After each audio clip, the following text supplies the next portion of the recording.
Because I've not been on social media, I have had more time to read, and currently I am reading The Screwtape Letters by C.S. Lewis, and I recommend hardcore. Basically, the premise of this book is a demon writing to another demon about a human, and how that demon influences the human's life, and how he should influence the human's life in order to get away from the enemy, which in this book, the enemy is Jesus, or God, which Jesus is God, but you know, the whole Trinity thing. And a lot of people say, well, isn't that book kind of creepy? It's not. It's not like sleep paralysis and possession. It's like humankind. Like, how do you infiltrate the humans' minds? Like, how do you plant seeds? How do you steer conversations? How do you make arguments worse? Like, little things that honestly are freakier if you think about it. Because it's like the way things are interpreted, misinterpreted, just the way that demons work to separate us from each other, like each other meaning people, and separate us from God. So, without me confusing things too much, I'm just going to read this, and then we'll dive into where I'm going from there. So, it says, "Never forget that we are dealing with any pleasure in its healthy and normal and satisfying form. We are, in a sense, on the enemy's ground. Enemies meaning Jesus or God. I know we have won many a soul through pleasure. All the same, it is his invention, not ours. He made the pleasures. All our research so far has not enabled us to produce one. All we can do is to encourage the humans to take the pleasures which our enemy has produced at times or in ways or in degrees which he has forbidden. To get the man's soul and give him nothing in return. That is what really gladdens our Father's heart." And when it says our Father's heart, it means Satan. So I'm going to read that last line again.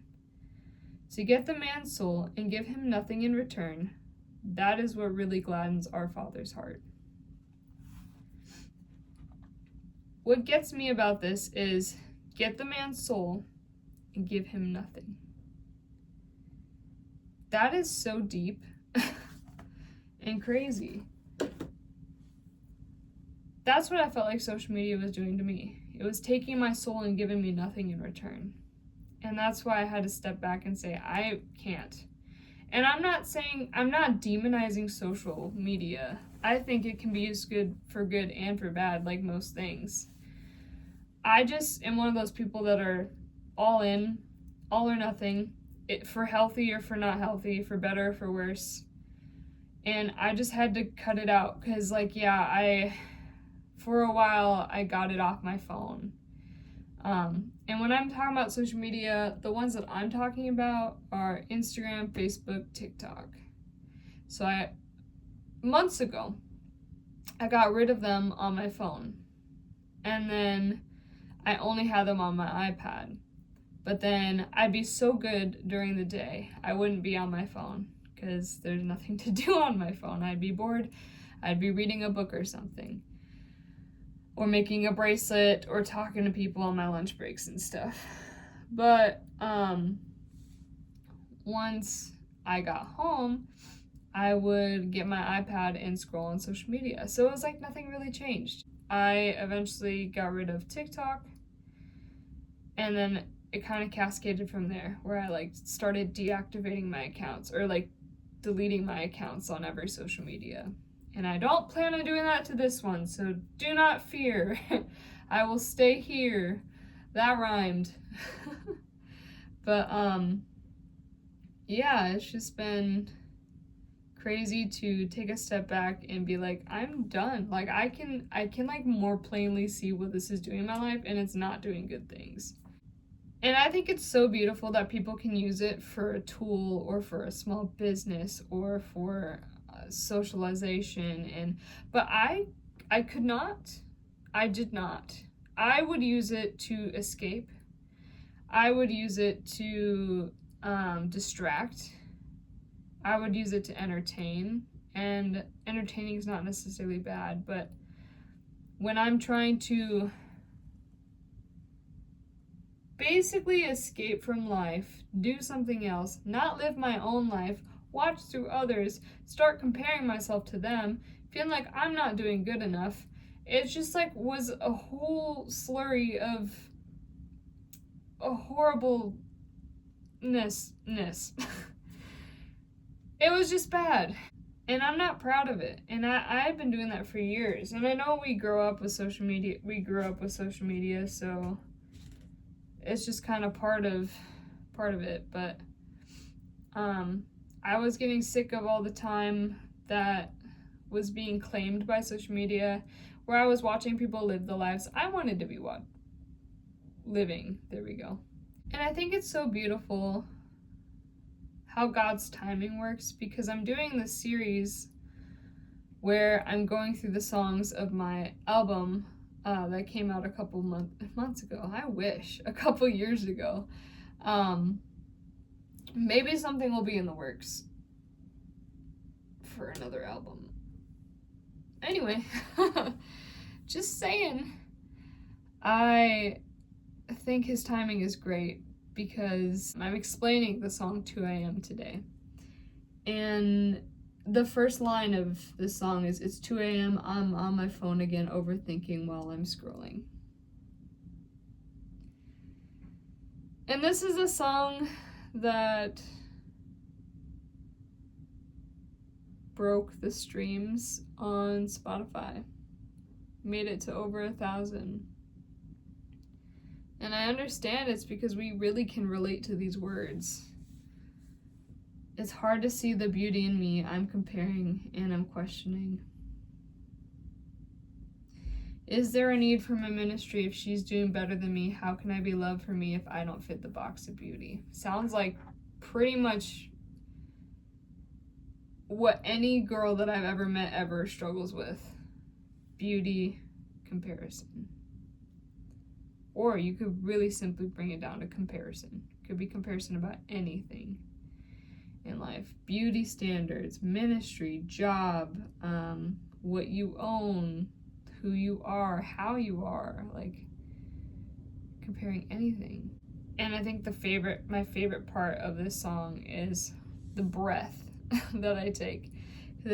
I'm saying all these things, I'm not breathing because I'm saying a lot of things, and I say, "And God, will you meet me right here?" Like you can hear, "And God, will you meet me right here?"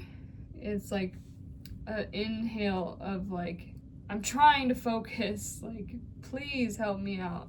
And then staring at the screen, wishing my life could be like the one I see. I don't want to trade any more fake moments for real life. So I put the phone down, look around at the life that's ahead of me. The fear of missing out is so real until I realize I've been missing out my whole life. And that's the whole giving into pleasure and receiving nothing. That's what I think of right there. This has been one of the most chaotic videos to record, and I think it's because it's something that is so deep and so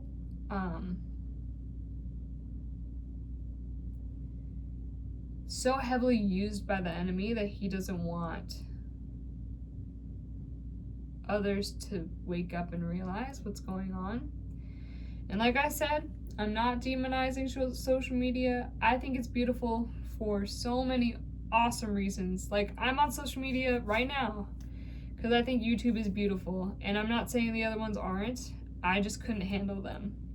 And I think it's awesome for those who can. But I just think that the message that this song has is really powerful, and the fact that I'm not on social media now is like crazy. And hopefully something about this song resonates with you,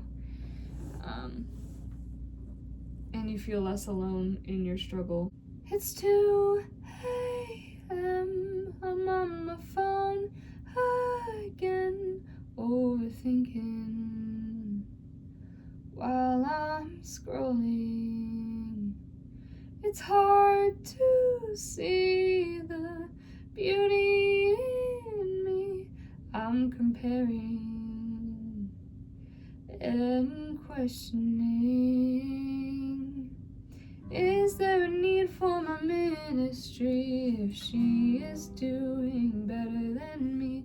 Can I be loved for me if I don't fit the box of beauty? And God, will you meet me right here in the midst of all my fears?